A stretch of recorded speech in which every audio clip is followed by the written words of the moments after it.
പ്രിയമുള്ള സഹോദരങ്ങളെ, സഹോദരികളെ, പ്രപഞ്ചനാഥനായ ദൈവം തമ്പുരാൻ, ഈശ്വരൻ, യഹോവ, അല്ലാഹു നമ്മെ എല്ലാവരെയും അനുഗ്രഹിക്കുമാറാകട്ടെ എന്ന് ആദ്യമായി ഞാൻ പ്രാർത്ഥിക്കുകയാണ്, ആഗ്രഹിക്കുകയാണ്. വളരെ മനോഹരമായ ഒരു വേദിയാണിത്. പ്രത്യേകിച്ചും ശുദ്ധ റമദാൻ മാസത്തിൽ ഈ ഷാർജയിൽ താമസിക്കുന്ന തങ്ങളുടെ സുഹൃത്തുക്കളെയും തങ്ങളുടെ കൂട്ടുകാരെയും ഒക്കെ വിളിച്ച് വരുത്തി പരസ്പരം ഒരുമിച്ചിരുന്ന് ഇതുപോലെ കണ്ടും കേട്ടും സംസാരിക്കുകയും ഒക്കെ ഒരുമിച്ച് ഭക്ഷണം കഴിക്കുകയും ചെയ്യുക എന്ന് പറയുന്നത് വല്ലാത്ത ഒരു ആസ്വാദനമാണ്. നമുക്കറിയാമല്ലോ, സാധാരണ ഈ പ്രവാസത്തിനെ പറ്റി നമ്മൾ പറയുന്നത് ഇതൊരു ഫ്ലാറ്റ് ജീവിതമാണ്. ഫ്ലാറ്റ് ജീവിതം, ഈ ഫ്ലാറ്റിൻ്റെ ജീവിതത്തിൻ്റെ പ്രത്യേകത എന്ന് പറയുന്നത് ഒരു ബിൽഡിങ്ങിലായിരിക്കും ഒരു പക്ഷേ അട്ടിയായിട്ട് വെച്ചിട്ടുള്ള 150 നിലയിലുള്ള ബിൽഡിംഗ് ആയിരിക്കും. പക്ഷേ ഇതിനെല്ലാം ആയിരക്കണക്കിന് ഫാമിലികൾ താമസിക്കുന്നുണ്ടെങ്കിലും എല്ലാവരും അവനവൻ്റെ ഫ്ലാറ്റിൽ വാതിലടച്ചാൽ പിന്നെ അതിനുള്ളിലാണ്.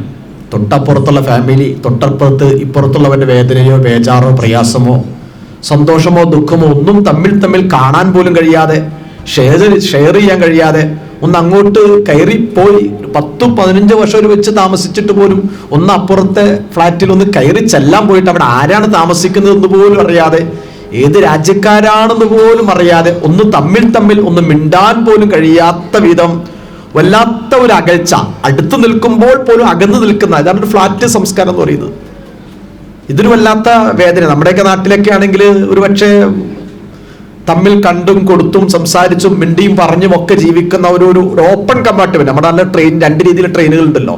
ഒരു ഓപ്പൺ കമ്പാർട്ട്മെന്റുകൾ എന്ന് പറയുന്ന ഒന്നുണ്ട്. ഇത് ഇവിടുന്ന് ട്രെയിൻ കയറി കഴിഞ്ഞാൽ ഇപ്പൊ പരശുറാം പോലുള്ള ട്രെയിനിലൊക്കെ കയറുകയാണെങ്കിൽ ഇവിടുന്ന് അങ്ങോട്ട് കയറിയാൽ നിങ്ങൾക്ക് ഇവിടുന്ന് അങ്ങോട്ട് നടക്കാം, അവിടെ നിന്ന് ഇങ്ങോട്ടും നടക്കാം, ഇവിടുന്ന് അങ്ങോട്ടും അവിടെ നിന്ന് ഇങ്ങോട്ടും നടക്കാവുന്നതും നൽകാവുന്നതും ഒഴുകാവുന്നതും തമ്മിൽ കാണാനും കേൾക്കാനും അവിടെ ഇരിക്കാനും ഇവിടെ ഇരിക്കാനും ഇങ്ങനെയുള്ള ഒരു സ്വതന്ത്രമായി വരവും പോക്കും ഒക്കെ കഴിയുന്ന ട്രെയിൻ ഉണ്ട്.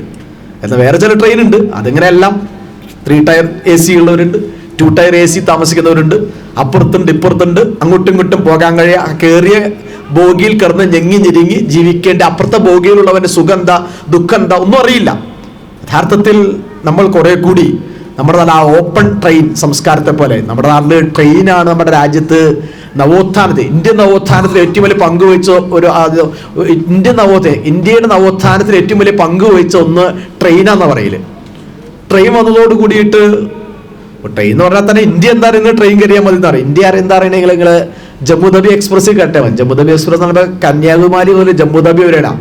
നിങ്ങൾ ജമ്മുതവി എക്സ്പ്രസ്സിൽ കയറിയിട്ട് കന്യാകുമാരി കാശ്മീർ വരെ പോവുകയാണെങ്കിൽ നിങ്ങൾക്ക് ഇന്ത്യ എന്താണെന്ന് മനസ്സിലാക്കാം. എല്ലാ ഭാഷകളും, എല്ലാ ശൈലികളും, എല്ലാ വേഷങ്ങളും, എല്ലാം ഇന്ത്യയുടെ എല്ലാ വൈവിധ്യങ്ങളെയും തൊട്ടറിഞ്ഞും കണ്ടറിഞ്ഞും അനുഭവിച്ചറിഞ്ഞും സഞ്ചരിക്കാൻ പറ്റുന്ന ട്രെയിനിന്റെ പേരാണ് ജമ്മുതവി. അത് അങ്ങനത്തെ ട്രെയിനാണ്. അപ്പൊ ഞാൻ പറയുന്നത് ഈ രൂപത്തിൽ തമ്മിൽ കണ്ടും കേട്ടും സംസാരിക്കുകയും ചെയ്യാന്ന് വല്ലാത്തൊരു നന്മയാണ്. ഒരുപക്ഷെ ഈ വേദിയിലേക്ക് ഏറ്റവും വലിയ സൗന്ദര്യത നമ്മുടെ പഴയ കാലഘട്ടത്തിൽ തപാൽ പെട്ടി ഉണ്ട്. ഇപ്പൊ തപാൽ പെട്ടിയൊക്കെ പ്രസക്തമല്ലാത്ത ഈ കാലഘട്ടം. ഈ തപാൽ പെട്ടിയെ പറ്റി സാധാരണ പറയാറുണ്ട്. തപാൽ പെട്ടിയിൽ ഒരുപാട് കത്തുകൾ ഇങ്ങനെ പോസ്റ്റ് ചെയ്യും. പുതിയ തലമുറക്ക് അറിയില്ല, പഴയ തലമുറക്ക് അറിയാം. എഴുത്ത് എഴുതി ഇങ്ങനെ വെക്കും. അപ്പൊ ഈ എഴുത്തുകളെല്ലാം ഒന്നിനെ പിറകിൽ മറ്റൊന്നിങ്ങനെ എഴുത്തുകൾ ഇങ്ങനെ അടിഞ്ഞ് നിൽക്കുന്നുണ്ടാവും. ഈ എഴുത്തുകളിലെല്ലാം ഇന്നത്തെ എഴുത്തല്ല, പഴയകാല എഴുത്ത്. ഇന്നപോലെ PSC എക്സാമോ ബാങ്കിന്റെ ഏതെങ്കിലും കണക്കുകളോ വൈദ്യുതി ചാർജ് ഇങ്ങനെയുള്ള സാധനങ്ങളാണ് പോസ്റ്റൽ വഴി വരുള്ളൂ. പണ്ട് ഇവിടങ്ങളിൽ ഗൾഫുകാരൻ്റെ ഒക്കെ 10 എഴുത്തുകുത്ത് പാട്ടുപെട്ടി എന്ന് പറയുന്ന ആ എഴുത്ത് കാലഘട്ടങ്ങളിൽ, ലെറ്റർ കാലഘട്ടങ്ങളിൽ, ഇവിടെ ഡോക്ടർ ജമീൽ അഹമ്മദിനെ പോലുള്ള ആൾ എഴുതിയ ആ കാലഘട്ടത്തിലെ ഗൾഫുകാരൻ്റെ ഭാര്യമാരുടെയും അല്ലെങ്കിൽ ഗൾഫ് പ്രവാസിയുടെ ഭർത്താക്കന്മാർ വേദനയൊക്കെ ഒപ്പിയെടുക്കുന്ന ലെറ്ററുകളൊക്കെ ഉണ്ടല്ലോ. അപ്പൊ ഇത്തരം ലെറ്ററുകളിൽ വികാരങ്ങളും വിചാരങ്ങളും ചിന്തകളും വേദനകളും പ്രയാസങ്ങളും ഒക്കെ എഴുതിയിട്ടുണ്ടാവും. പക്ഷേ ഈ ലെറ്ററുകൾ തമ്മിൽ ഒട്ടി നിൽക്കുന്നു എന്നല്ലാതെ ഈ ഒരു ലെറ്ററിലെ വിവരം മറ്റൊരു ലെറ്ററിന് അറിയില്ല. തൊട്ടപ്പുറത്തെ മുകളിൽ ലെറ്ററിലും എന്താണ് ഈ താഴത്തെ ലെറ്ററിന്റെ വേദന, ഒരുപക്ഷെ അവനെ എഴുതി അവൻ്റെ അച്ഛൻ്റെ, അമ്മയുടെ, ഉമ്മയുടെ, ഉപ്പയുടെ, ഭാര്യയുടെ, ഭർത്താവിൻ്റെ ആരോഗ്യത്തെക്കുറിച്ച്, രോഗത്തെക്കുറിച്ച്, വേദനയെക്കുറിച്ച്, ബേജാറിനെക്കുറിച്ച്, ഗർഭത്തെക്കുറിച്ച്, പ്രസവത്തെക്കുറിച്ച്, കുട്ടിയെക്കുറിച്ച് എന്തെല്ലാം കാര്യങ്ങൾ ഈ കത്തിനുണ്ടാവും. പക്ഷെ തൊട്ടപ്പുറത്തെ കിടക്കുന്ന കത്തിനത് അറിയില്ലല്ലോ. ഇങ്ങനെ വിവരങ്ങളും വികാരങ്ങളും വിചാരങ്ങളും ചിന്തകളും വേദനകളും സന്തോഷങ്ങളും നിറഞ്ഞു നിൽക്കുന്ന ഈ കത്തുകൾ തമ്മിൽ കൂടിച്ചേർന്നിട്ടും ഇത് കൈമാറാൻ കഴിയുന്നില്ലല്ലോ. ഒരർത്ഥത്തിൽ നമ്മളിന്ന് അങ്ങനെ മാറിയിരിക്കുകയാണ്.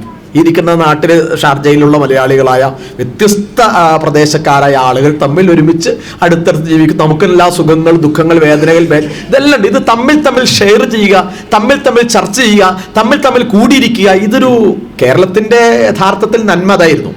കേരളത്തിന്റെ ഏറ്റവും വലിയ സവിശേഷത കേരള നവോത്ഥാനം എന്ന് പറഞ്ഞാൽ തന്നെ അത് ഇങ്ങനെ ഉഴുതുമറിച്ചത് വക്കം അബ്ദുൽ ഖാദർ മൗലവിയും ശ്രീനാരായണ ഗുരുവും അതുപോലെ ക്രൈസ്തവ സഭകളും ഇടതുപക്ഷ കമ്മ്യൂണിസ്റ്റ് പ്രസ്ഥാനങ്ങളും സർസി വലതുപക്ഷ എല്ലാവരും കൂടിച്ചേർന്ന യഥാർത്ഥത്തിൽ ഹൈന്ദവ സമൂഹത്തിൽ ശ്രീനാരായണ ഗുരു, വാഗ്ബടാനന്ദൻ, അല്ലെങ്കിൽ കേളപ്പൻ ഇങ്ങനെ തുടങ്ങുന്ന ഹൈന്ദവ സമുദായ നവോത്ഥാന നായകന്മാര്, മുസ്ലിം സമൂഹത്തിലെ മുഹമ്മദ് അബ്ദുറഹ്മാൻ സാഹിബ്, വക്കം അബ്ദുൽ ഖാദർ മൗലവി പോലുള്ള അത്തരം സംവിധാനങ്ങള്, അപ്പുറത്ത് ക്രൈസ്തവ സഭകള്, ഇടതുപക്ഷ രാഷ്ട്രീയം, ഇതെല്ലാം കൂടിച്ചേർന്ന് യഥാർത്ഥം ഇവർ തമ്മിൽ ഒരർത്ഥത്തിൽ നല്ല ഐക്യമുണ്ട്. കേരളത്തിന്റെ സവിശേഷത മനസ്സിലാക്കേണ്ടതാ. ചർച്ചകള്, സെമിനാറുകള്, സംവാദങ്ങള്, കേരള ശാസ്ത്ര സാഹിത്യ പരിഷത്ത്, ലൈബ്രറികള്, ക്ലബ്ബുകള്, ഗ്രന്ഥശാല പ്രസ്ഥാനങ്ങള്, അവിടെ നടക്കുന്ന ഇതൊക്കെ കേരളത്തിന്റെ ഈ വളർച്ചയില്, കേരളത്തിന്റെ ചിന്തയില്, കേരളത്തിന്റെ പഠനത്തില്, സംവാദത്തില് കേരളീയൻ അങ്ങനത്തെ ഒരു വല്ലാത്ത മിടുക്കന്മാരാ. ഒരു അങ്ങനത്തെ ഒരു യൂണിവേഴ്സൽ സിറ്റിസൺഷിപ്പ് ലോകത്ത് നമുക്ക് ഇന്നും ലോക പൗരന്മാരായി മാറിയതും നമുക്ക് അങ്ങനെ ഒരു ലോകത്തിന് മാതൃക കേരള മോഡൽ എന്ന് മാതൃക കേരള മോഡൽ എന്ന് ലോകത്തിന് എവിടെയും മാതൃകയാകാൻ പറ്റിയത് കേരളീയന്റെ ഈ വായനയും ഈ പഠനവും ഈ ചിന്തയും ഈ സൗഹാർദ്ദവും എവിടെ കയറി ചെല്ലാനും ഇറങ്ങിച്ചെല്ലാനും സംവദിക്കാനുള്ള ശേഷിയാണ്. അങ്ങനെ അവനവന്റെ ലോകത്ത് നേരത്തെ പറഞ്ഞ മാതിരി അടച്ചുപൂട്ടപ്പെട്ട കമ്പാർട്ട്മെന്റ് പ്രകൃതക്കാരല്ല. അതുകൊണ്ട് കേരളീയൻ എവിടെയാണെങ്കിലും ലോക രാജ്യങ്ങൾ എവിടെയാണെങ്കിലും ആഫ്രിക്കൻ രാജ്യങ്ങളിലാണെങ്കിലും യൂറോപ്യൻ രാജ്യങ്ങളിൽ എവിടെയാണെങ്കിലും കേരളീയ സമൂഹം ഇതുപോലെ എവിടെ ചെന്നാലും ഒരുമിച്ചിരിക്കാനും ചർച്ച ചെയ്യാനും സംവദിക്കാനും ഒക്കെ തയ്യാറാണ്. അതിവിടെ ഉണ്ട്. അതിന്റെ ഭാഗമാണ് നമുക്കിങ്ങനെ കൂടാൻ കഴിയുന്നത്. ഞാൻ ആ അർത്ഥത്തിൽ ദിശയുടെ ഈ ഒരു സംഗമത്തെ സമൂഹത്തിലെ എല്ലാ വൈവിധ്യങ്ങളെയും ചേർത്ത് വെക്കുന്ന ആ ഒരു പ്ലൂറലിസത്തിന്റെ ആ ഒരു യൂണിറ്റി ഇൻ ഡൈവേഴ്സിറ്റി, നമ്മുടെ രാജ്യത്തിന്റെ ഏറ്റവും വലിയ മനോഹാരിത തന്നെയും ഒരു ഡൈവേഴ്സിറ്റി എന്നതിൽ ഒരു യൂണിറ്റി കാണുക എന്നതാണ്. നേരത്തെ ജമ്മു തവി എക്സ്പ്രസ് പറഞ്ഞില്ലേ, ഇതെല്ലാത്തിനും ഉൾക്കൊള്ളുന്ന കാശ്മീർ മുതൽ കേരളത്തെ ഉള്ള എല്ലാ ഭാഷകളെയും, എല്ലാ സംസ്കാരങ്ങളെയും, എല്ലാ ജാതികളെയും, എല്ലാ ഉപജാതികളെയും, വ്യത്യസ്തമായ വേഷവിധാനങ്ങളെയും എല്ലാം ഉള്ള the great wonder that was India. The great wonder, ഏറ്റവും വലിയ അത്ഭുതമാണ്, അതാണ് ഇന്ത്യ. ഇന്ത്യ എന്ന് പറയുന്നത് വല്ലാത്തൊരു ലോകത്തെ ഏറ്റവും വലിയ വൈവിധ്യത്തിന്റെ, ലോകത്തെ ഏറ്റവും വലിയ അത്ഭുതത്തിന്റെ പേരാണ് ഇന്ത്യ എന്ന് പറയുന്നത്. ഇത്രത്തോളം വംശങ്ങളും ഇത്രത്തോളം വൈവിധ്യങ്ങളുമുള്ള അങ്ങനത്തെ ഒരു വല്ലാത്ത മലർവാടി, വല്ലാത്തൊരു ആരാമം. അതില് സൂര്യകാന്തി ഉണ്ട്, ജമന്തി ഉണ്ട്, പത്തുവെള്ളരി ഉണ്ട്, റോസയുണ്ട്, എല്ലാ പുഷ്പങ്ങളും പൂവുകളും നിറഞ്ഞു നിൽക്കുന്ന മനോഹരമായ ആ ഒരു സമൂഹം. അതാണ് യഥാർത്ഥ നമ്മുടെ രാജ്യം. അതിൻ്റെ ഒരു ചെറിയ പരിച്ഛേദമാണ് ഈ ഷാർജയിലും നമ്മൾ ഇതുപോലെ ഒരുമിച്ച് കൂട്ടിയത്. ഇങ്ങനെ ജനങ്ങൾ തമ്മിൽ ഒരുമിച്ച് കൂടട്ടെ, തമ്മിൽ സംസാരിക്കട്ടെ, തമ്മിൽ പരിചയപ്പെടട്ടെ, തമ്മിൽ ഒരുമിച്ച് ഭക്ഷണം കഴിക്കട്ടെ. ഇതൊരു വല്ലാത്ത കാരണം. നിങ്ങൾ പരസ്പരം ഭക്ഷണം കഴിപ്പിക്കാൻ പറയുന്നുണ്ട്. പ്രവാചകൻ തന്നെ എന്ന് പറയുന്നുണ്ട്, നിങ്ങൾ മനുഷ്യർ തമ്മിൽ ഭക്ഷണം കഴിക്കുക. ഒരുമിച്ച് വീട്ടിലേക്ക് ഇരുന്ന് ഭക്ഷണം അങ്ങോട്ടും ഇങ്ങോട്ടും അയൽപക്കങ്ങളും കൂട്ടുകാരൊക്കെ തമ്മിൽ ഭക്ഷണം കഴിച്ചാൽ സ്നേഹം ഉണ്ടാവും എന്നുള്ള സ്നേഹത്തിന്റെ മാർഗങ്ങളിലൊന്നാണ് മറ്റു മനുഷ്യർക്ക് ഇഫ്താർ എന്ന് പറയുമ്പോൾ. ഇഫ്താർ, ഈ പരിപാടി ഇഫ്താറാ. മനുഷ്യന് ഭക്ഷണം നൽകാം. മനുഷ്യ വിഷം നൽകണമോ ഭക്ഷണം നൽകണമോ? മനുഷ്യന് വിഷം നൽകണമോ? അങ്ങനെ നേരത്തെ നമ്മൾ വിഷം എൻ്റെ സഹോദരൻ നൽകുന്നതാണോ ഭക്ഷണം ഞാൻ നൽകുന്നതാണോ? അന്നത്തിന്റെ, അപ്പത്തിന്റെ, വേദനയും പ്രയാസപ്പെടുന്നവന് നൽകുന്ന ഒരു വല്ലാത്ത പരിചരണത്തിന്റെ പേരാണ് ഭക്ഷണം നൽകുക എന്ന് പറയുന്നത്. അങ്ങനെ ഭക്ഷണം നൽകുക, മനുഷ്യന് ഭക്ഷണം നൽകുക. പ്രത്യേകിച്ചും നിസ്സഹായരും നിരപരാധികളും നിരാലംബരും പട്ടിണി കിടക്കുന്നവരും സഹായിക്കുക എന്ന് പറയുന്ന ഒരുപക്ഷെ ഈ ഒരു വേദി ഇപ്പം അങ്ങനെയുള്ളവരല്ലെങ്കിലും ഇതൊരു സ്പിരിറ്റ് അതാണ്. ഇഫ്താറിൽ ഒരുപക്ഷെ പങ്കെടുക്കുന്നവർ ഒരുപക്ഷെ നമ്മളിപ്പോൾ അങ്ങനെ ദാരിദ്ര്യമുള്ള കാലഘട്ടമൊന്നുമല്ല, നമ്മൾ ഭക്ഷണം കഴിക്കാൻ ഇല്ലാത്തവരൊന്നുമല്ല. പക്ഷെ ഇതിന്റെ ഒരു സ്പിരിറ്റ്, ഇഫ്താറിന്റെ ഒരു സ്പിരിറ്റ് എന്ന് പറയുന്നത് യഥാർത്ഥത്തിൽ ഇതുപോലെ ഏറ്റവും ദരിദ്രരായ മനുഷ്യരെ ഭക്ഷിപ്പിക്കുക എന്നതാണ്. ഭക്ഷണത്തിന് പ്രയാസം ഉണ്ടാവരുത്. ഇപ്പൊ ഈ പെരുന്നാൾ ആഘോഷിക്കുമല്ലോ, ഇപ്പൊ നമ്മളെ ഈദുൽ ഫിത്തർ പെരുന്നാൾ ആഘോഷിക്കുക എന്ന് പറയുന്നത് നമ്മുടെ ഈ ആഘോഷം, നമ്മുടെ മനസ്സിൽപ്പെട്ട ആഘോഷം എന്ന് പറഞ്ഞാൽ 4 പെഗ് പൊട്ടിക്കുക, 4 കാലിൽ മനുഷ്യന്മാരിങ്ങനെ നടക്കുക, കുട്ടികൾ സ്ത്രീകളടക്കം ഇങ്ങനെ കുട്ടിക്കുക, അല്ലെങ്കിൽ ഏതർത്ഥത്തിൽ ഇങ്ങനെ ക്യൂ നിന്നിട്ട് നമ്മുടെയൊക്കെ നാട്ടിലെ ചാനൽ ക്യാമറകൾ ഇപ്പോഴത്തെ കാലഘട്ടത്തിൽ ആഘോഷ ദിവസങ്ങളിൽ പള്ളിയിലേക്കോ അമ്പലത്തിലേക്കോ ചർച്ചിലേക്കോ ഒന്നുമല്ല ക്യാമറകൾ പോണത്. ക്യാമറ നേരെ പോയി ഇങ്ങാലക്കുടയിലേക്ക് വന്നു, ചാലക്കുടിയിലേക്ക് വന്നു, അല്ലെങ്കിൽ പൊന്നാനിയിലേക്ക് വന്നു, അല്ലെങ്കിൽ തിരൂരിലേക്ക് വന്നു, അല്ലെങ്കിൽ കായംകുളത്തേക്ക് വന്നു. ഒട്ടുപടാതെ സാധനം ബോഗി വന്നുകൊണ്ടിരിക്കുകയാണ്, പെട്ടികൾ തീർന്നുകൊണ്ടിരിക്കുകയാണ്, ആളുകൾ വലിയ ക്യൂ ആണ്. ഇപ്പോൾ ആളുകൾ വന്ന സാധനം തീർന്നിരിക്കുകയാണ്. ഇപ്പൊ തന്നെ 10 കോടിയായിരിക്കണം. ഇപ്പൊ ചാലക്കുടിയാണോ അതല്ല പൊന്നാനിയാണോ മുമ്പിൽ നിന്ന് ചർച്ച നടക്കുന്നുണ്ട്, അല്ല പൊന്നാനിയേക്കാൾ മുമ്പിൽ കായംകുളമാണെന്ന് പറയുന്നു, അല്ല കായംകുളത്തോ കരുനകപ്പള്ളിയാണോ, ഇങ്ങനെയൊക്കെ പറഞ്ഞിട്ട് ഇപ്പോൾ ഇതാ ക്യാമറമാൻ എന്ന് പറഞ്ഞിട്ട് അവതരിപ്പിക്കുകയാണ്. അമ്പലത്തിലേക്ക് പള്ളിയിലേക്ക് ചർച്ചിലേക്കൊന്നുമല്ല ആഘോഷത്തിൽ പോണത്. ആഘോഷം എന്ന് പറഞ്ഞാൽ എല്ലാവരും വിചാരിച്ച് ഇതൊക്കെയാണ്. സത്യത്തിൽ അതല്ല ആഘോഷം, അതല്ല ആഘോഷം. ഈദുൽ ഫിത്തർ എന്ന് പറയുന്നത് ശരിക്കും ആഘോഷിക്കാൻ പറഞ്ഞത് നിങ്ങൾ എല്ലാവരും നിങ്ങൾക്ക് ഇന്ന് കഴിക്കാനുള്ള ഭക്ഷണം, ഇന്ന് തിന്നാനുള്ള, ഇന്ന് കഴിക്കാനുള്ള ഭക്ഷണം നിങ്ങളുടെ വീട്ടിലുണ്ടെങ്കിൽ അത് കഴിഞ്ഞിട്ട് സർപ്ലസ് ഉള്ളവർ, വീട്ടിൽ അന്ന് വെക്കാനുള്ള അരി അല്ലെങ്കിൽ ഭക്ഷണ വസ്തു കഴിഞ്ഞിട്ട് സർപ്ലസ് ആയി വല്ലതുമുണ്ടെങ്കിൽ അവരെല്ലാവരും അവന്റെ വീട്ടിൽ ഇന്നലെ പിറന്ന കുഞ്ഞ്, ഈദുൽ ഫിത്തറിന്റെ മാസപ്പിറവി കണ്ടതിന് ശേഷം പിറന്ന കുഞ്ഞിന് വരെയും നിങ്ങൾ ഒരു നിശ്ചിത വിഹിതം അരി ഭക്ഷണ വസ്തു ദാനം നൽകി. ഈ നാട്ടിൽ ഒരു മനുഷ്യനും പട്ടിണി കിടക്കാത്ത ഒരു പച്ചക്കറിലുള്ള ജീവിയും, അങ്ങനെ പറഞ്ഞു, ഒരു പച്ചക്കറിലുള്ള ജീവിയും പട്ടിണി കിടക്കാത്ത നാട്ടിൽ സുഭിക്ഷത ഉണ്ടാക്കി പാവപ്പെട്ടവന് ഊട്ടി അവന് ഉണ്ട്, അവന് ഭക്ഷണം നൽകി, അവന് കഴിക്കാവുന്നതും അവന് ജീവിക്കാവുന്ന അവസ്ഥ കണ്ട് നിങ്ങൾ ആഘോഷിക്കുന്നത് അന്നം കൊടുത്ത് പാവപ്പെട്ടൊരു ഭക്ഷണം നൽകി അവനൊരു പിടി ആഹാരം. രണ്ടാഘോഷം അങ്ങനെയാ, ഒരു പിടി ആഹാരം, അതാണ് ഈദുൽ ഫിത്തർ. ഒരു പിടി മാംസം, ഒരു പിടി ആഹാരം, ഒരു പിടി മാംസം. മനുഷ്യന് അന്നം നൽകി, അപ്പം നൽകി, അവന് സുഭിക്ഷമായി. മറ്റുള്ളവനെ, നമ്മളല്ല, സ്വയം അങ്ങനെ തിന്ന് വീർത്ത് വല്ലാതെ വയറുന്തി അങ്ങനെ സ്വയം ഒരു സ്വാർത്ഥമായ ലോകത്തിലല്ല, മറ്റുള്ളവനെ ഊട്ടി, മറ്റുള്ളവനെ ഉണ്ട്, അവന് പ്രത്യേകിച്ചും ദരിദ്രം പ്രയാസപ്പെടുന്നവരായ ആളുകൾക്ക് ഒരു ദിവസം സുഭിക്ഷത സൃഷ്ടിച്ച് ഈ ലോകത്ത് പാവങ്ങൾക്ക് സുഭിക്ഷത സൃഷ്ടിക്ക്. അങ്ങനെ പാവങ്ങൾക്ക് സുഭിക്ഷത സൃഷ്ടിക്കുന്നത് കണ്ട് നിങ്ങൾ ആഘോഷിക്കുക, അത് കണ്ട് നിങ്ങൾ ആഘോഷിക്കുക. അതാണ് യഥാർത്ഥത്തിൽ ഈ ആഘോഷം എന്ന് പറയുന്നത്. എല്ലാ ആഘോഷം അങ്ങനെ തന്നെയാണ്, എല്ലാ മതങ്ങളുടെ ആഘോഷത്തിന് ആത്മാവതാണ്.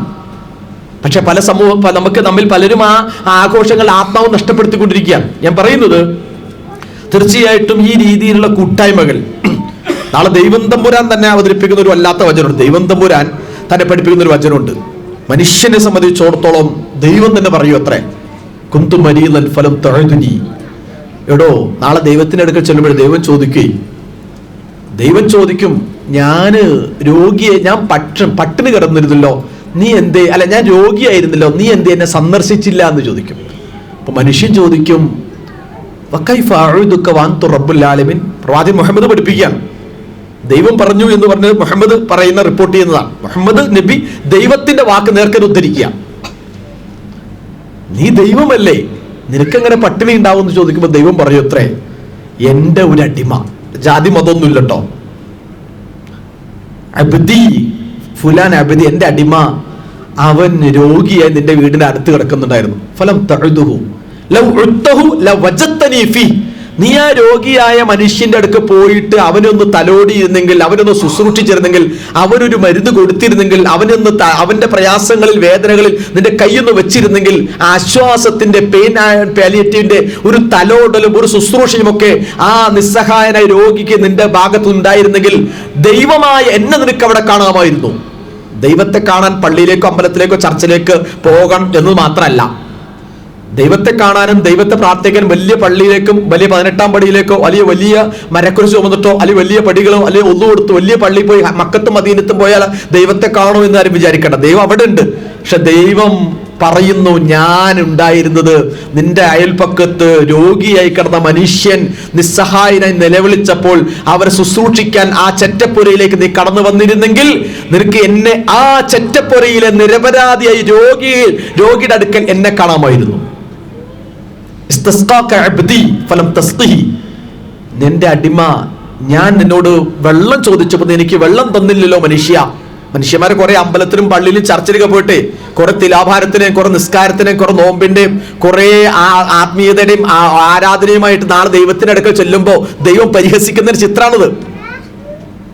മനുഷ്യൻ ഇന്ന് കുറെ ആരാധനകളും ആചാരങ്ങളും അനുഷ്ഠാനങ്ങളൊക്കെ ചെയ്തിട്ട് അതിന്റെ വലിയ ഭാണ്ഡക്കെട്ടുകളുമായി എൻ്റെ കുറെ തുലാഭാരമുണ്ട്, എൻ്റെ കുറെ പൂജകളുണ്ട്, എൻ്റെ കുറെ വഴിപാടുകളുണ്ട്, എൻ്റെ കുറെ നേർച്ചകളുണ്ട്, എൻ്റെ കുറെ നമസ്കാരങ്ങളുണ്ട്, എൻ്റെ കുറെ നോമ്പുകളുണ്ട്. ഇതൊക്കെയാണ് ദൈവം തമ്പുരാൻ അടുക്കൽ വരുമ്പോൾ ദൈവം തമ്പുരാൻ ചോദിക്കുക, പരിഹസിക്കണം ദൈവം തമ്പുരാൻ. അടുത്ത ചോദ്യം, എൻ്റെ അടിമ ഞാൻ നിന്നോട് വെള്ളം ചോദിച്ചപ്പോൾ നീ എനിക്ക് വെള്ളം തന്നില്ലല്ലോ. അപ്പോൾ അടിമ മനുഷ്യര് ചോദിക്കാൻ, ഈ പറയുന്ന അമ്പലവാസിയും ഈ പള്ളിയും ഈ ആത്മീയതയുടെ ഒക്കെ വലിയ വലിയ ആളുകൾ പറയാൻ, ദൈവം നിനക്ക് ദാഹിക്കുകയോ? ദൈവം പറയും, എൻ്റെ അടിമ ദാഹിച്ചു വലഞ്ഞിരുന്നു അവിടെ. നീ ആ അടിമയുടെ അടുക്കൽ പോയിരുന്നെങ്കിൽ, ആ അടിമയ്ക്ക് വെള്ളം കൊടുത്തിരുന്നെങ്കിൽ ലവജത്തനി ഇൻദഹു, അവിടെ എന്നെ കാണാമായിരുന്നു. ഇതുപോലെ ദൈവം പല ചോദ്യം ചോദിക്കുന്നുണ്ട്. ഞാൻ നഗ്നനായിരുന്നു, നിന്നോടൊരു ഉടുതുണി ചോദിച്ചല്ലോ, നീ എനിക്കൊരു ഉടുതുണി തന്നോ? ദൈവമേ, നിനക്ക് ഉടുതുണി ഞാൻ തരികയോ? നീ ലോകത്തിന്റെ രക്ഷിതാവല്ലേ, ഞാൻ നിനക്ക് ഉടുതുണി തരണമോ? അവിടെയും ദൈവം പറയുന്നു, എൻ്റെ ഒരു അടിമ, എൻ്റെ ഒരു അടിമ എന്നാ, ഫുലാൻ അബിദി, എൻ്റെ ഒരു അടിമ, എൻ്റെ ഒരു പച്ച അടിമ. ഈ ലോകത്തിലെ മനുഷ്യരെ പറ്റി ദൈവം പറഞ്ഞത് അൽ ഖൽഖു ഇയാലുല്ലാ, മുഴുവൻ മനുഷ്യരും ദൈവത്തിന്റെ ഒരു കുടുംബമാണ്. ദൈവത്തിന്റെ കുടുംബമാണ് ഈ ലോകത്തെ മുഴുവൻ മനുഷ്യന്മാരും. അതുകൊണ്ട് അഹബ്ബുന്നാസി ഇലല്ലാഹി അൻഫഉഹും ഇലല്ലാഹ്, മനുഷ്യർ ദൈവത്തിന് ഏറ്റവും ഇഷ്ടപ്പെട്ടത് മനുഷ്യർക്ക് ഏറ്റവും ഉപകാരമുള്ളവരാണ്. മനുഷ്യർക്ക് ഏറ്റവും ഉപകാരമുള്ള, അപ്പൊ ഈ സക്കാത്ത് സദക്ക പോലുള്ള കൺസെപ്റ്റുകൾ ഉണ്ടല്ലോ, യഥാർത്ഥത്തിൽ വലിയ വലിയ പള്ളിപ്പെട്ടിയിലേക്കും അമ്പലത്തിന് കാണിക്കവഞ്ചിയിലേക്കും ചർച്ചിന്റെ വലിയ ധർമ്മപ്പെട്ടിയിലേക്കും 100 അങ്ങനെ ഇട്ട് കൊടുത്ത് അതാ ദൈവത്തിന് കിട്ടുക എന്ന പല ആളുകളുടെ വിചാരം. യഥാർത്ഥത്തിൽ ധർമ്മപ്പെട്ടിയിലേക്ക്, ദൈവത്തിന്റെ പെട്ടിയെ പള്ളിപ്പെട്ടിയിലേക്കും അമ്പലത്തിന്റെ പെട്ടിയിലേക്കും ചർച്ചിന്റെ പെട്ടിയിലേക്കും പൈസ എറിയാനല്ല പറഞ്ഞത്, പിച്ചച്ചട്ടിയിലേക്ക് കൊടുക്കാനാണ് പറഞ്ഞത്. ദൈവത്തിന്റെ പള്ളിപ്പെട്ടിയിലേക്കും അമ്പലപ്പെട്ടിയിലേക്കും ചർച്ചപ്പെട്ടിയിലേക്കും അവിടേക്ക് എന്നിട്ട് അവിടെ കലവറകളും നിലവറകളും സ്വർണ്ണം കൊണ്ട് നിറയുക, കോടികൾ കൊണ്ട് പള്ളികളും അമ്പലങ്ങളും ചർച്ചകളും നിറയുക. എന്നിട്ട് ദൈവം മതം വിചാരിക്കുക, പല ആളുകൾ വിചാരം മതത്തിന് കൊടുക്കുക, ദൈവത്തിന് കൊടുക്കുക, ദൈവത്തിന് എറിഞ്ഞു കൊടുക്കാന്നല്ല. ചില ഈ പള്ളി അമ്പലത്തിന് ചർച്ചിന് ആളുകൾ പൈസ എറിയുന്ന വഴിക്ക് പക്ഷെ മുന്നോട്ട് പോകണവന്റെ കണ്ണ് തുളഞ്ഞു പോയാലും എന്റെ ദൈവത്തിന്റെ മാർഗത്തിൽ എറിഞ്ഞതല്ലേ, അവന്റെ കണ്ണ് തുളഞ്ഞ എന്താതാണ് ഈ ജാതി ധർമ്മപ്പെട്ടി മുതലാളിമാരുടെ. അതിന് ധർമ്മപ്പെട്ടിയുടെ പിറകിൽ കാവലിരിക്കുന്നത് ആരാന്ന് മനസ്സിലായിട്ടില്ല. പക്ഷേ ആ ജാതി അമ്പലപ്പെട്ടിക്കും ചർച്ച് പെട്ടിക്കും പള്ളിപ്പെട്ടിക്കും കൊടുക്കുന്നതിനേക്കാളേറെ യഥാർത്ഥത്തിൽ ദൈവം പറയുന്നത് പിച്ചച്ചട്ടിയിലേക്ക് എറിയാനാ. പിച്ചച്ചട്ടിയിലേക്ക് എറിയുന്ന ദൈവത്തിന് ആവശ്യം. പിച്ചച്ചട്ടി കൊടുക്കണമെന്ന ശൈലിയിലെല്ലാം പറയുന്നത് ഒരു ദരിദ്രന് കൊടുക്കുക എന്നതാണ് ദൈവം ആവശ്യമുള്ളത്, പള്ളിപ്പെട്ടിക്ക് കൊടുക്കലല്ല. അതൊരു പള്ളിപ്പെട്ടി അമ്പലപ്പെട്ടി ചർച്ച് പെട്ടിയൊക്കെ വലിയ സമ്പന്നമാവുകയും ആ പള്ളിപ്പെട്ടിയുടെ ചുറ്റുവട്ടത്തുള്ള ദരിദ്രന്റെ പിച്ചച്ചട്ടി കാലിയാവുക, ആ പിച്ചച്ചട്ടിയിലേക്ക് എറിയുന്നതിനാ സക്കാത്ത് സദക്ക എന്ന് പറയുന്നത്. അല്ലെങ്കിൽ ആ രീതിയിൽ അവർക്ക് കൊടുക്കാൻ. അതായത് ദൈവം ഒരിക്കലും ഈ ബലിയെ കുറിച്ച് വിശുദ്ധ ഖുർആൻ പറയുന്നുണ്ട്. ബലിയെറുക്കുമ്പോൾ ബലിയെറുത്ത മൃഗങ്ങളുടെ രക്തവും ചോരയൊക്കെ കൊണ്ടുപോയി ദൈവത്തിനോ പള്ളിയിലോ അല്ലെങ്കിൽ ആ ജാതി എവിടെയെങ്കിലും കൊണ്ടുപോയി ചോരയും തലയും രക്തവും കൊണ്ടുപോയി, അതല്ല ദൈവത്തിന് ആവശ്യം. അത് പാവങ്ങൾക്ക് ഒരു പിടി മാംസം, അത് പാവങ്ങൾക്ക്. ദൈവത്തിന് ആവശ്യം നിങ്ങളുടെ ജീവിത വിശുദ്ധിയാണ്. ദൈവത്തിന് പാലും എണ്ണയും നെയ്യും അതുപോലെ തന്നെ ഇത്തരം പണവും പൈസയൊന്നും ദൈവത്തിന് കൊണ്ടുപോയി കൊടുക്കണ്ടല്ലോ. അപ്പൊ നിങ്ങൾ മക്കയിൽ പോയാൽ അവിടെ അങ്ങനെ ധർമ്മപ്പെട്ടിനെ വെച്ചിട്ടില്ല. ഞാൻ പറയും, ഇന്നെല്ലാം നമ്മുടെയൊക്കെ ഒരു വല്ലാത്ത മതബോധം എന്ന് പറയുന്നത് പലപ്പോഴും ഇങ്ങനെയുള്ള ദൈവത്തിനും അമ്പലത്തിനും ചർച്ചിനൊക്കെ കൊടുക്കുകയും മനുഷ്യനെ മറക്കുകയും ചെയ്യുന്നു. ആ മനുഷ്യനെ മറക്കുന്ന ഒരു മതം, മനുഷ്യത്വമില്ലാത്തൊരു മതത്വം, മനുഷ്യത്വമില്ലാത്തൊരു മതത്വം, വല്ലാത്ത മതവിശ്വാസിയാണ് പക്ഷെ മനുഷ്യത്വമില്ല, വല്ലാത്ത ഭക്തനാ പക്ഷെ വല്ലാത്ത ദ്രോഹിയ. അങ്ങനെയൊക്കെ ഒരു വല്ലാത്ത കപടമായ മതം, ഒരു മതത്തിന്റെ വ്യാജ വാറ്റുകേന്ദ്രങ്ങളായി നമ്മുടെ ഇന്നത്തെ മതസമൂഹങ്ങൾ മാറിക്കൊണ്ടിരിക്കുകയാണ്. മതത്തിന്റെ മൂല്യങ്ങളും നന്മകളും ചോർന്നുപോയി. അതുകൊണ്ട് ഈ ഒരു പശ്ചാത്തലത്തിൽ മതത്തിന്റെ മൂല്യങ്ങൾ, മതത്തിന്റെ നന്മകൾ, ഇത് നമുക്ക് എല്ലാവർക്കും ആവശ്യം. അപ്പൊ തന്നെ വ്രതം എന്ന് പറയുന്ന ആരാധന, വ്രതം എല്ലാവർക്കും ഉണ്ട് കേട്ടോ. മുസ്ലിം സമൂഹത്തിന്റെ വ്രതമാണ് ഈ സമയങ്ങളിൽ. ഈ ക്രൈസ്തവർക്ക് പെസഹ വ്യാഴത്തോടനുബന്ധിച്ച 40 ദിവസത്തോളം നീണ്ടു നിൽക്കുന്ന വ്രതം ക്രൈസ്തവ സമൂഹത്തിനുണ്ട്. യഹൂദി സമൂഹത്തിന് പാസോവറുടെ യൗമുൽ ഗുഫ്റാൻ എന്ന പേരിൽ മോസസ് പ്രവാചകൻ ഫറോവയുടെ കയ്യിൽ നിന്ന് ഇസ്രായേൽ മക്കളെ മോചിപ്പിച്ച് ചെങ്കടൽ താണ്ടിക്കടക്കുന്നതിന് സ്മരിച്ചുകൊണ്ട് യഹൂദ സമൂഹം യൗമുൽ ഗുഫ്റാൻ അല്ലെങ്കിൽ പാസോവറുടെ എന്ന പേരിൽ അവരും വ്രതം അനുഷ്ഠിക്കുന്നുണ്ട്. ഹൈന്ദവ സമൂഹത്തിന്റെ ഏകാദശി നാളുകളുമായി ബന്ധപ്പെട്ടും വിജയദശമി അത്തരത്തിലുള്ളതും അത് രാമായണ മാസവുമായി ബന്ധപ്പെട്ട വ്രതാനുഷ്ഠാനങ്ങൾ ഹൈന്ദവ സമൂഹത്തിൻ്റെതുമുണ്ട്. അപ്പൊ എല്ലാ ആരാധനകൾക്കും നിങ്ങൾ സൂക്ഷ്മമായി പരിശോധിക്കാൻ ഒരുപാട് സമാനതകൾ കാണാൻ കഴിയും. അപ്പൊ വ്രതം എന്ന് പറയുന്നത് അടക്കം എല്ലാ സമൂഹങ്ങളിലും ഉണ്ട്. യഥാർത്ഥ വ്രതം എന്തിനാ? ഈ വ്രതം എന്ന് പറയുന്നത് യഥാർത്ഥത്തിൽ എന്താണ് വ്രതം? നോമ്പ്. ഈ നോമ്പ് വ്രതം എന്ന് പറയുന്നത് യഥാർത്ഥത്തിൽ ഇതൊരു മനുഷ്യന്റെ മനസ്സിനെ പാകപ്പെടുത്തുകയാണ്. വ്രതം എന്ന് പറയുന്ന കർമ്മം എടുക്കുക വഴി മനുഷ്യന്റെ മനസ്സും ഹൃദയവും ജീവിതവും എല്ലാം വിശുദ്ധമാകണം. മനുഷ്യന് 2 പ്രകൃതമുണ്ട്, 2 രീതിയുണ്ട്. മനുഷ്യൻ രണ്ട് സാധ്യതകൾ. മനുഷ്യൻ യേശു ക്രിസ്തു ഉണ്ടെങ്കിൽ മറിച്ച് ജൂദാസും. 2 മനുഷ്യനാണ്. മനുഷ്യന് യേശുവുമാകാം ജൂദാസുമാകാം, മനുഷ്യന് കൃഷ്ണനുമാകാം കംസനുമാകാം. കൃഷ്ണനുമാകാം കംസനുമാകാം. മനുഷ്യന് രണ്ട് ഭാവങ്ങളുണ്ട്. മനുഷ്യനിൽ ദുര്യോധനനുമുണ്ട്, ശകുനിയുമുണ്ട്, ദുശാസനനുമുണ്ട്. അതുപോലുള്ള മറ്റൊരു സ്ത്രീയുടെ വസ്ത്രം അഴിച്ചു മാറ്റാൻ ശ്രമിക്കുന്ന ദുശാസനനും, അതുപോലെ പലിശപ്പെട്ടിയിലും ചൂതാട്ടപ്പെട്ടിയിലും, അതുപോലെ തന്നെ ഒറ്റ നമ്പർ ലോട്ടറിയിലും, അതുപോലെ തരികടയിലും കള്ളക്കടത്തിലും ബാർക്കോഴയിലും അഴിമതിയുടെ പ്രകൃതികങ്ങളായ ശകുനിമാര് ലോകത്തുണ്ട്. ധാർമ്മികതയുടെ വലിയ വലിയ ധർമ്മ സംസ്ഥാപനാർത്ഥം എന്ന പേരിൽ ലോകത്ത് ധർമ്മത്തിൽ വിശ്വസിക്കുന്ന അത്തരത്തിലുള്ള പാണ്ഡവ സമൂഹങ്ങൾ, ധർമ്മത്തിൽ വിശ്വസിക്കുന്ന സമൂഹങ്ങളുണ്ട്.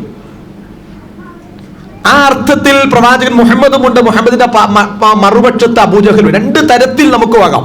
നമ്മുടെ കൂട്ടത്തിലുണ്ട്. ഇന്നത്തെ പത്രത്തിൽ വായിച്ചില്ലേ, 8 വയസ്സായി പിഞ്ചോമനയെ വെട്ടിക്കൊന്ന മനുഷ്യനെന്ന് മാനസിക രോഗി ആകട്ടെ ഞാൻ പ്രാർത്ഥിക്കാം. അവനെങ്ങാനും ഒരു മനുഷ്യൻ മാനസിക രോഗി അല്ലെങ്കിൽ അവനേക്കാൾ വലിയ രോഗി ആരാണ്? 8 വയസ്സായ ഒരു നിഷ്കളങ്ക കുഞ്ഞിനെ കൊടുവാള് കൊണ്ട് വെട്ടിമുറിച്ചവൻ മാനസിക രോഗിയാണ് എന്ന് വാർത്ത വന്നത് നന്നായി. അവനെങ്ങാനും മാനസിക രോഗിയല്ല, അവൻ യഥാർത്ഥ മനുഷ്യനാണെങ്കിൽ മനുഷ്യത്വം ആത്മഹത്യ ചെയ്യണം. ഇന്നലെയുണ്ട് ഉമ്മയുടെ നെഞ്ചത്ത് ചവിട്ടി സ്വന്തം ഉമ്മക്ക് റമദാൻ മാസത്തിൽ ചോറ് വെന്തില്ലെന്ന് പറഞ്ഞ് സ്വന്തം ഉമ്മയെ ചവിട്ടിക്കൊന്ന ഒരു മനുഷ്യൻ എന്ന് പറയാൻ പറ്റുമോനെ? അങ്ങ് തൃശ്ശൂർ ജില്ലയിലെ വാടാനപ്പള്ളി, ഞാൻ ആ പരിസരത്തുള്ള ആളാണ്. എൻ്റെ വീടല്ല, ഞാൻ അവിടെ ജോലി ചെയ്യുന്ന അവിടെയാണ്. ഈ റമദാൻ മാസം സ്വന്തം ഉമ്മയുടെ ആരാണ് ഉമ്മ? ജീവിതത്തിൽ ഉമ്മയെക്കുറിച്ച് ഒരർത്ഥത്തിൽ വിശുദ്ധ ഖുർആൻ നൽകിയ കാഴ്ചപ്പാട് അട്ട എന്ന് പറയാം. അട്ട നമ്മൾ യഥാർത്ഥത്തിൽ നമ്മൾ അട്ടയിവെന്നാണ്. ഇത് മനുഷ്യനെ കുറിച്ച് ഖുർആൻ അലക്കുന്ന, അതായത് അട്ട. ഗർഭപാത്രത്തില് ഒരു എംബ്രിയോളജി വിദ്യാർത്ഥിക്ക് അറിയാൻ കഴിയും. പിതാവിന്റെ ബീജവും മാതാവിന്റെ അണ്ടവും അത് രണ്ടും ചേർന്ന സിക്താണ്ഡവും അത് രൂപപ്പെടുന്ന ഗർഭപാത്രത്തിന്റെ പ്രഥമഘട്ടത്തിൽ ഒരു അട്ട തൂങ്ങിപ്പിടിച്ച്, ഒരു അട്ട സാധാരണ ശരീരത്തിൽ തൂങ്ങിപ്പിടിച്ച് കിടക്കുന്നത് പോലെയാണ് നമ്മളൊക്കെ ഉമ്മയുടെ ഗർഭനാളിയിൽ ആദ്യഘട്ടത്തിൽ ഒരു അട്ട തൂങ്ങിക്കുടിക്കുന്ന പോലെ അമ്മയെ കുടിച്ച്, അമ്മയെ തിന്ന്, അമ്മയുടെ രക്തം കുടിച്ച്, അമ്മയുടെ മാംസം കഴിച്ച്, അമ്മയുടെ പ്രോട്ടീൻ നിന്ന്, അമ്മയെ തിന്നും അമ്മയെ കുടിച്ചും തുടിച്ച് വളർന്ന ഈ ശരീരമുണ്ടല്ലോ, അത് അമ്മയുടെ. അതുകൊണ്ട് പൊക്കിൽ കൊടി എന്ന് പറയുന്ന ഈ അവയവത്തിന് ഒരു ശരീരമുണ്ട്, ഭാഗമുണ്ട്. ഇത് ഏറ്റവും ആധുനികമായ മോഡേൺ വൈദ്യശാസ്ത്രത്തിന്റെ കണ്ടുപിടുത്തം കഴിഞ്ഞിട്ടും ഇത് എത്ര സർജറി ചെയ്താൽ പോലും മുറിച്ചു മാറ്റാൻ കഴിയാത്ത അവയവത്തിന്റെ പേരാണ് പൊക്കിൽ കൊടി. ശരീരത്തിന് മറ്റേത് അവയവം മുറിക്കുന്നത് ഇത് മുറിച്ചു മാറ്റാൻ മാറൂല. കാരണം അമ്മയോടുള്ള ബന്ധം, ഉമ്മയോടുള്ള കടപ്പാട്. കട്ട് ആൻഡ് പേസ്റ്റ് എന്ന് പറഞ്ഞാൽ ദൈവം തമ്പുരാൻ കട്ട് ചെയ്ത് പേസ്റ്റ് ചെയ്ത് വച്ചിരിക്കുക. ഇത് പൊക്കിൾ കാണുമ്പോൾ നിന്റെ അമ്മയെ ഓർക്കണം, നിന്റെ ഉമ്മയെ ഓർക്കണം. നിന്റെ ശരീരത്തിന്റെയും നിന്റെ സമ്പത്തിന്റെയും നിന്റെ ജീവിതത്തിൽ എല്ലാ സൗകര്യങ്ങളും കടപ്പാടുകൾ ഈ പൊക്കിളുമായി ബന്ധപ്പെട്ടാണ്. അതുകൊണ്ട് ദൈവം തമ്പുരാൻ പേസ്റ്റ് ചെയ്ത് വെച്ചിരിക്കുന്ന അവയവത്തിന്റെ പേരാ. ഈ ഭൂമിയിൽ അമ്മയെ തിന്നും അമ്മയെ കുടിച്ചും അമ്മയെ രുചിച്ചും അമ്മയെ തിന്ന് കുടിച്ചു വളർന്ന അട്ടകൾ. അട്ടയാണ് പ്രിയമുള്ളവരെ ഉമ്മയെ ഏതു അർത്ഥത്തിൽ വാടാനപ്പള്ളിയിൽ ചവിട്ടിക്കൊന്നത് മുതൽ ചോറ്റാനിക്കര ഭഗവതി ക്ഷേത്രത്തിൽ അമ്മയെ കാണാൻ പോകുന്ന വഴിക്ക് സ്വന്തം അമ്മയെ നടതള്ളുന്ന സമൂഹം മുതൽ, സ്വന്തം അമ്മയെ നടതള്ളുന്ന ആളുകൾ മുതൽ, അമ്മമാരെ കൊണ്ടുപോയി ത്രോയവേ, എല്ലാം ഇവിടെ ത്രോയവയാ, ഡിസ്പോസിബിൾ ആണ്. ഈ ഗ്ലാസ് ആവശ്യം കഴിഞ്ഞാൽ, പാത്രം ആവശ്യം കഴിഞ്ഞാൽ എല്ലാം വലിച്ചെറിയുക. അങ്ങനെ കുടിച്ച ഗ്ലാസ് വലിച്ചെറിഞ്ഞ്, കഴിച്ച പാത്രം വലിച്ചെറിഞ്ഞ്, എല്ലാം വലിച്ചെറിഞ്ഞതുപോലെ അമ്മയെയും ഉമ്മയെയും അച്ഛനെയും ഒക്കെ ആവശ്യം കഴിഞ്ഞാൽ ആ പൂതനയെ പോലെ, പൂതനയുണ്ടല്ലോ ആ രക്തം മുലപ്പാലിനപ്പുറം, അമ്മയുടെ മുലപ്പാലിനപ്പുറം അമ്മയുടെ രക്തം ഊറ്റിക്കൊടുക്കുന്ന പൂതനയുടെ ഒരു തലമുറ. ആ പൂതനയുടെ ഈ പുതിയ തലമുറയിൽ സ്വന്തം അമ്മയെ ഡിസ്പോസിബിളെ ത്രോയവേ എന്നർത്ഥത്തിൽ വലിച്ചെറിയുന്ന ഒരു സമൂഹം. അത്തരമൊരു സമൂഹം നമ്മൾ ജീവിക്കുന്നത്. അതുകൊണ്ട് ഇവിടെ മനുഷ്യനിൽ മനുഷ്യത്വവും മൂല്യബോധവും ധർമ്മബോധവും ആവശ്യമുണ്ട്. അതിനാണ് യഥാർത്ഥത്തിൽ മതവും ദൈവവും വേദവും പ്രവാചകനും. അതൊന്നും വേണ്ടതാരും പറയണ്ട. ദൈവത്തിന്റെ മതത്തിന്റെ ഏറ്റവും പ്രധാനപ്പെട്ട അധ്യാപനം നിങ്ങൾ ദൈവത്തെ ആരാധിക്കൂ, അമ്മയെ സ്നേഹിക്കുന്ന. അവിടുത്തെ ബാക്കി ആർക്കാണ്?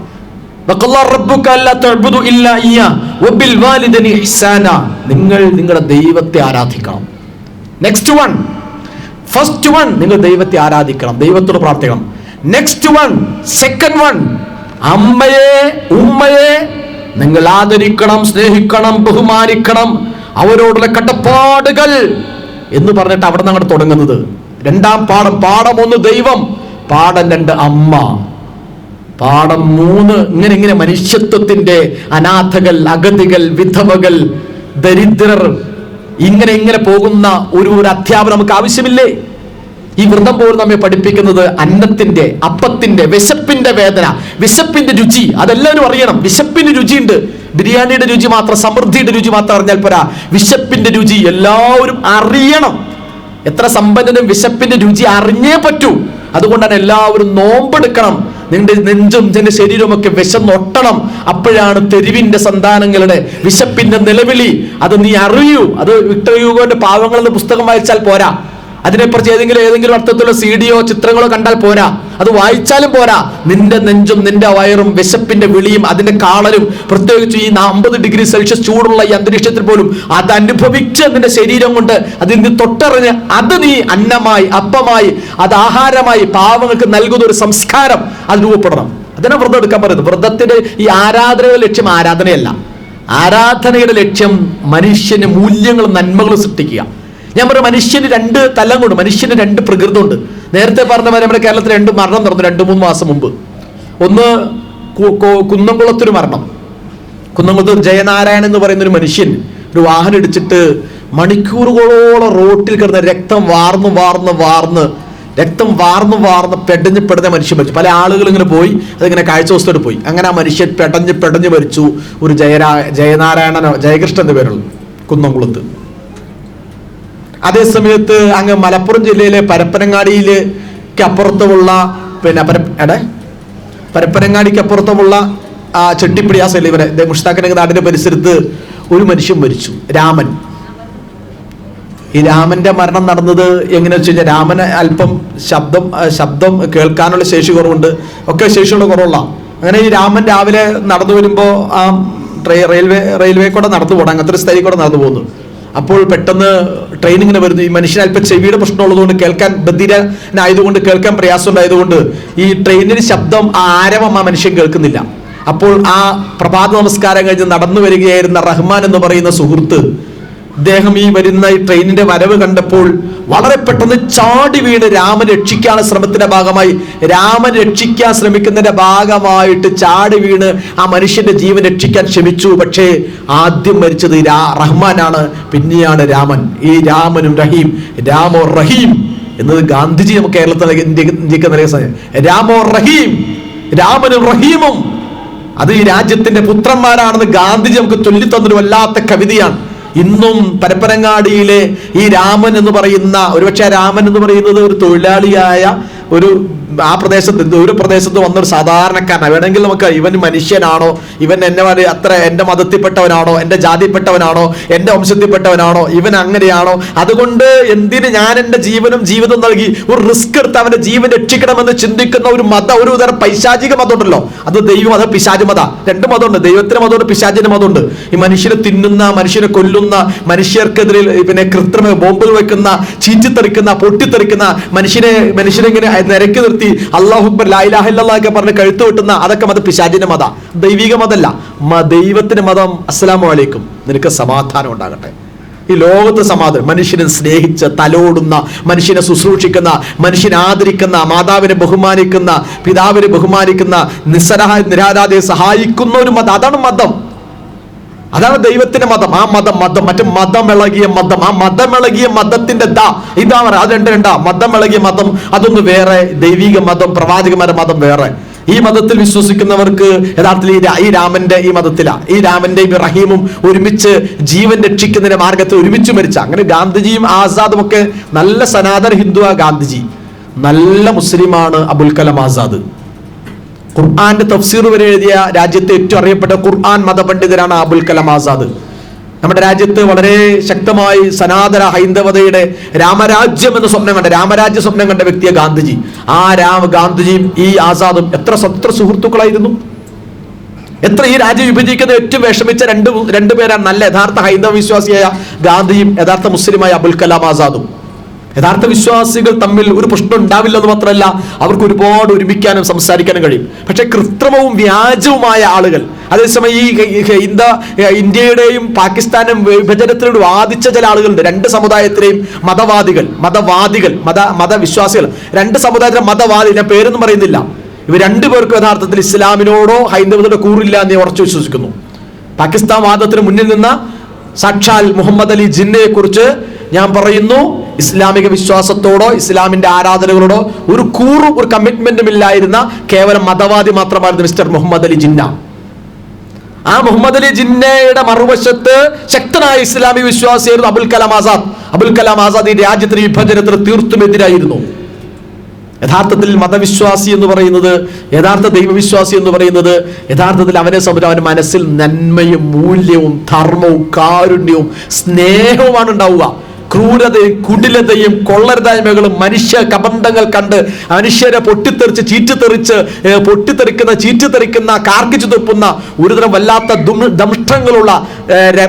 ദംഷ്ട്രങ്ങളുള്ള കൂർത്തുമൂർത്ത പ്രകൃതങ്ങളുള്ള അതൊന്നും യഥാർത്ഥത്തിൽ ഇന്ന് ആരാകട്ടെ, ഏത് മതത്തിന്റെ ആളുകളാകട്ടെ, എല്ലാ മതത്തിലും ഉണ്ട് അത്തരം വ്യാജ മതങ്ങൾ, അത്തരം വ്യാജ വ്യക്തിത്വങ്ങൾ. ആ മതങ്ങളെയെല്ലാം ഞാനൊരു മതമായിട്ടാണ് കാണുന്നത്. ആ മതം നേരത്തെ പറഞ്ഞ പൈശാചിക മതം. ദൈവിക മതത്തിൽ വിശാലമായി ഹൈന്ദവരും ക്രൈസ്തവരും മുസ്ലിമും മതമില്ലാത്തവനെ പോലും ഉൾക്കൊള്ളുന്നവന്റെ പേരാ ദൈവം. ദൈവം സൃഷ്ടിച്ചൊരു സൃഷ്ടിയുടെ പേര് ശൈത്താനെന്നാ, സാത്താൻ. ദൈവം സൃഷ്ടിച്ച ദൈവത്തെ തള്ളുന്നവര്, ദൈവമേ നീ ഇല്ല, ദൈവമേ നിന്നെ ആരാധിക്കാൻ ഞാൻ തയ്യാറല്ല, ദൈവമേ ഞാൻ നിന്നെ ധിക്കരിക്കും എന്ന് പറഞ്ഞ വ്യക്തിയുടെ പേര് സാത്താൻ. ആ സാത്താനെ പോലും സൃഷ്ടിച്ച ദൈവമാണ്. അത്രത്തോളം ജനാധിപത്യ ബോധമാണ് ദൈവം. നിനക്കെന്നെ നിഷേധിച്ചോ മിസ്റ്റർ സാത്താൻ. എന്നെ നിഷേധിക്കാൻ പോലും സ്വാതന്ത്ര്യം ഈ പ്രപഞ്ചത്തിൽ ദൈവം നൽകിയെങ്കിൽ ദൈവത്തെക്കാൾ വലിയ ദൈവഭക്തി ആവശ്യമുണ്ടോ? അതൊരു വിശ്വസിക്കാതിരിക്കട്ടെ, വിശ്വസിക്കട്ടെ. ഏകദൈവത്തിൽ വിശ്വസിക്കട്ടെ, ബഹുദൈവത്തിൽ വിശ്വസിക്കട്ടെ. ദൈവം ഒന്നാണെന്ന് പറഞ്ഞാൽ ഒന്നിൽ വിശ്വസിക്കട്ടെ, ദൈവം മൂന്നാണ് മൂന്നിൽ വിശ്വസിക്കട്ടെ, ദൈവം ഒരുപാടുള്ള വിശ്വസിക്കട്ടെ, ദൈവം ഇല്ലാന്ന് പറഞ്ഞാൽ ദൈവം ഇല്ലാന്ന് വിശ്വസിക്കട്ടെ. എല്ലാവർക്കും ജീവിക്കാൻ, എല്ലാവർക്കും അന്നവും അപ്പവും നൽകുന്ന ദൈവമാണ്. ആ ദൈവത്തെക്കാൾ വലിയ ദൈവബോധം മതവിശ്വാസത്തിന്റെ പേരിൽ പ്രവർത്തിക്കുന്നവരെ അത് നിങ്ങൾ കൊണ്ടു കിടക്കരുത്. അത് നിങ്ങൾക്ക് ദൈവത്തെ അറിയാത്തതുകൊണ്ടാണ്. അതുകൊണ്ട് പ്രിയമുള്ളവരെ, ഞാൻ പറഞ്ഞു വരുന്നത്, തീർച്ചയായിട്ടും ഈ സൗഹൃദ വേദി കാണുമ്പോൾ ഞാൻ അത്തരം കാര്യങ്ങളിലേക്കാണ് ആദ്യം പോയത്. ഒരുപക്ഷെ എൻ്റെ ഈ വിഷയത്തെക്കാളും അത്തരം ചില വിഷയങ്ങളിലേക്ക്, സൗഹാർദ്ദത്തിന്റെയും ഈ കൂട്ടായ്മയുടെയൊക്കെ സന്തോഷവും അതിൻ്റെയൊക്കെ സൗന്ദര്യവും അതിൻ്റെയൊക്കെ സൗരഭ്യവും ഒക്കെ, ഇത്തരം കൂട്ടായ്മകളൊക്കെ രാജ്യത്ത് ശക്തിപ്പെടുകയാണെങ്കിൽ ഒരുപക്ഷെ നമ്മുടെ രാജ്യവും നമ്മുടെ ലോകവും ഒക്കെ ഇന്ന് അനുഭവിക്കുന്ന പ്രതിസന്ധിയുടെ പരിഹാരം പോലും ഇതാണ്. അല്ല, വേറെ പരിഹാരങ്ങളൊന്നുമില്ല. മനുഷ്യ ഇതുപോലെ ഒരുമിച്ചിരിക്കാൻ. കഴിഞ്ഞ പെരുന്നാൾ റമദാൻ സമയങ്ങളിൽ എൻ്റെ ഭാര്യ പറയാറുണ്ട്, എൻ്റെ വീട്ടിൽ നിന്നും റമദാൻ സന്ദർഭം പത്തിരിയും ഇറച്ചിയും ഒക്കെ എൻ്റെ വീട് തൊട്ടപ്പുറത്തുള്ള ഹൈന്ദവ സുഹൃത്തിൻ്റെ വീട്ടിലേക്ക് എൻ്റെ ഭാര്യ ഉണ്ടാക്കിയ പത്തിരി ഇറച്ചിയൊക്കെ കൊണ്ടുപോയി കൊടുത്തു. അവർ മനോഹരമായി ഭക്ഷണം കഴിച്ചു. ഓണം സന്ദർഭത്തിൽ അവരുടെ വീട്ടിലെ നല്ല ഒന്നാം തരം പായസവും അതുപോലെ തന്നെ പച്ചക്കറി ഫുഡൊക്കെ എൻ്റെ വീട്ടിലേക്ക് ഞങ്ങൾ വളരെ ആസ്വദിച്ചു കഴിച്ചു. ഈ എൻ്റെ പത്തിരി ഇറച്ചി എൻ്റെ ഭാര്യ സ്നേഹപൂർവ്വം എൻ്റെ അയൽവാസിയായ ചേട്ടൻ്റെ വീട്ടിലേക്ക് കൊണ്ടുപോയി കൊടുക്കുന്നതും പറയുന്ന വിഷുനാളിലും ഓണം നാളിലും ഒക്കെ അവിടുത്തെ പച്ചക്കറി ഫുഡും പായസവും ഒക്കെ എൻ്റെ വീട്ടിലേക്ക് വരുന്ന ഈ വരവും ഈ പോക്കും, ഈ പച്ചക്കറിയും ഈ ഫുഡും ഈ ഇറച്ചിയും ഈ മാംസവും ഈ പച്ചക്കറിയും എല്ലാം അങ്ങോട്ടും ഇങ്ങോട്ടും അയൽപക്കത്തേക്ക് അങ്ങോട്ടും ഇങ്ങോട്ടും ഈ പോക്ക് ഉണ്ടെങ്കിൽ, ആ വരവും ഈ പോക്കും ഉണ്ടെങ്കിൽ അവിടെ ഈ വർഗീയതയുടെ വേതാളങ്ങൾക്ക് അങ്ങനെ സ്വൈര്യമായി തുള്ളാൻ കഴിയുമോ സുഹൃത്തുക്കളെ? തമ്മിൽ വെറുക്കേണ്ടവരാണെന്നും തമ്മിൽ അറപ്പോടെ കാണേണ്ടവരാണെന്നും തമ്മിൽ വിദ്വേഷം സൃഷ്ടിക്കണമെന്നും അത്ര വിദ്വേഷം ഉൽപ്പാദിപ്പിച്ച് വിതരണം ചെയ്യാൻ ഒരു സമൂഹത്തിന് കഴിയുമോ? ഇങ്ങനെ അങ്ങോട്ടും ഇങ്ങോട്ടും നൽകുകയും കൊടുക്കുകയും ചെയ്യുന്നുവെങ്കിൽ ഇതുപോലെ നമുക്ക് തന്നെ ഈ ഷാർജയുടെ വേർത്താളിൽ നമ്മൾ ഒരുമിച്ചിരുന്നു, ഭക്ഷണം കഴിച്ചു, സംസാരിച്ചു. തമ്മിൽ എന്ത് വൈരാഗ്യം നമ്മുടെ മുമ്പിലുള്ളത്, എന്ത് വെറുപ്പമുള്ളത്? ഞാൻ വെറുക്കപ്പെടേണ്ടവരാണോ നിങ്ങൾക്ക്? നിങ്ങൾ വെറുക്കപ്പെട്ടവരാണോ? എന്തടിസ്ഥാനത്തിൽ? അതുകൊണ്ട് പ്രിയമുള്ളവരെ, വല്ലാത്ത ഒരു കലുഷമായ കാലഘട്ടത്തിൽ ജീവിക്കുന്നത്. അതുകൊണ്ട് ഇത്തരം ഈ കൂട്ടായ്മകൾക്ക് നമുക്ക് നൽകുന്നത് ഞാൻ പറയുന്നത്, ഞാനിത് സംസാരം മൊത്തം ഇസ്ലാമിന്റെ ബേസിലാണ്, ഒരു സംശയം വേണ്ട. ഖുർആന്റെ ബേസ്. ഇസ്ലാം എന്ന പദത്തിന്റെ അർത്ഥം തന്നെ സമാധാനമെന്ന, അസ്സലാമു അലൈക്കും എന്ന ലോകത്തോട് പറയാനാ പറഞ്ഞത്. മുസ്ലിങ്ങൾ തമ്മിൽ എല്ലാവരും നിങ്ങൾക്ക് സമാധാനം ഉണ്ടാകട്ടെ, സ്നേഹം, കാരുണ്യം. മുഹമ്മദ് നബി കാരുണ്യത്തിന്റെ പ്രതീകമായിട്ട് അവതരിപ്പിച്ചിട്ടുള്ളത്.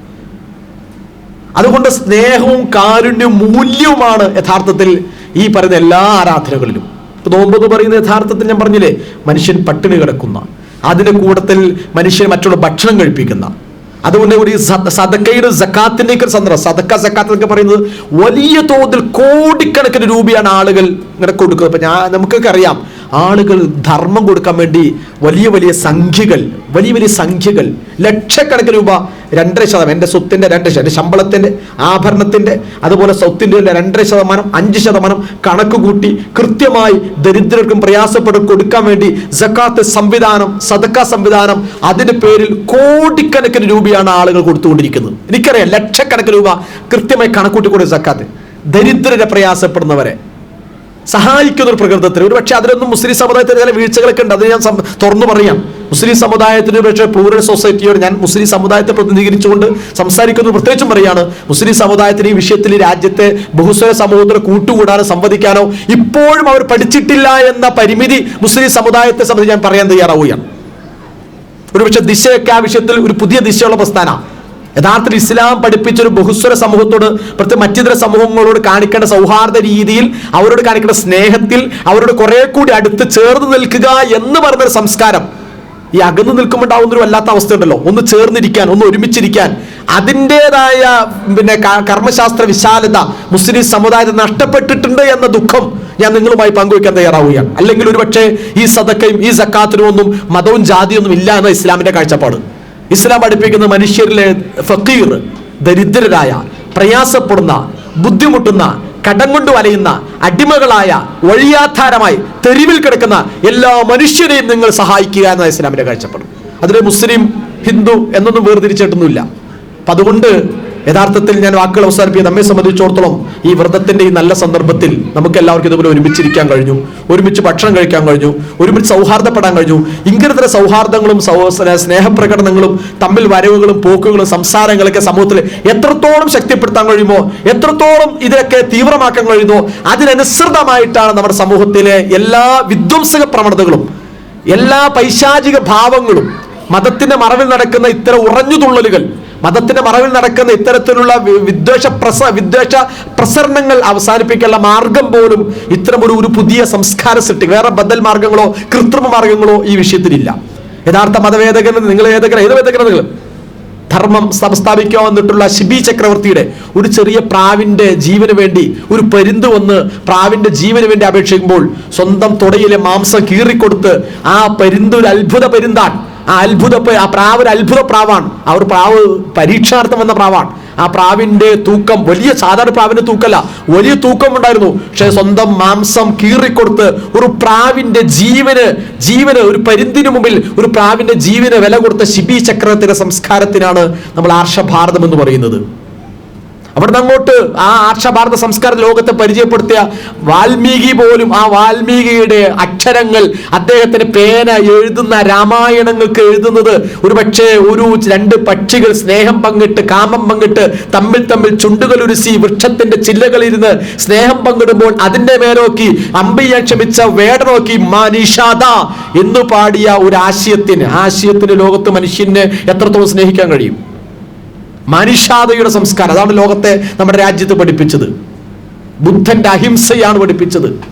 യേശുക്രിസ്തു എന്ന് പറയുന്നത് പോലും സ്നേഹത്തിന്റെ ഒരു സിംബലാണ്. സ്നേഹത്തിന്റെ, കാരുണ്യത്തിന് വഴിഞ്ഞൊഴുകുന്ന ഒരു വല്ലാത്ത സ്നേഹത്തിന്റെ ദന്തഗോപുരത്തിന്റെ പേരാണ് യേശു എന്ന് പറയുന്നത്. അതുകൊണ്ട് ഈ യേശുവിൻ്റെയും ഈ പറയുന്ന മതങ്ങളുടെയും എല്ലാ മൂല്യങ്ങൾ, നന്മകൾ നമ്മൾ ഓരോരുത്തരും നെഞ്ചിലേറ്റുകയും ജീവിതത്തിൽ കൊണ്ടു തുടങ്ങുകയും അത് തമ്മിൽ കൈമാറുകയും ചെയ്താൽ തീർച്ചയായിട്ടും നമുക്ക് നമ്മുടെ രാജ്യത്തും സമൂഹത്തിൽ രൂപപ്പെട്ടു വരുന്ന ഇത്തരത്തിലുള്ള എല്ലാ കളകളെയും, വിളകൾക്കിടയിൽ വരുന്ന ഈ കളകളെ പറിച്ചു മാറ്റാൻ കഴിയണം. ഹൈന്ദവരും ക്രൈസ്തവരും മുസ്ലിങ്ങളുമായി നമ്മൾ ഒരു സംയുക്ത വിളകളാണ്. ആ സംയുക്ത വിളകൾക്കിടയിൽ വളരുന്ന കളകൾ എല്ലാ സമുദായത്തിലുമുണ്ട്. കളകളെ വലിച്ചെറിയാനും മാറ്റിയടിയാനും ഈ കൂട്ടായ്മ ഉപകരിക്കട്ടെ എന്ന് ആശംസിച്ചുകൊണ്ട്, പ്രാർത്ഥിച്ചുകൊണ്ട്, ഈ സൗഹാർദ്ദം പൂത്തൊലിഞ്ഞ് അത് വിടർന്ന് പടർന്ന് പന്തലിച്ച് ഒരു മഹാസൗഹൃദത്തിന്റെ വടവൃക്ഷം നമ്മുടെ രാജ്യത്തും ലോകത്തുമൊക്കെ രൂപപ്പെട്ടു എന്ന് ആശംസിച്ചുകൊണ്ട് വാക്കുകൾ അവസാനിപ്പിക്കുന്നു. ദൈവം തമ്പുരാൻ, ഈശ്വരൻ യഹോവ നമ്മെ എല്ലാവരും അനുഗ്രഹിക്കുമാറാകട്ടെ.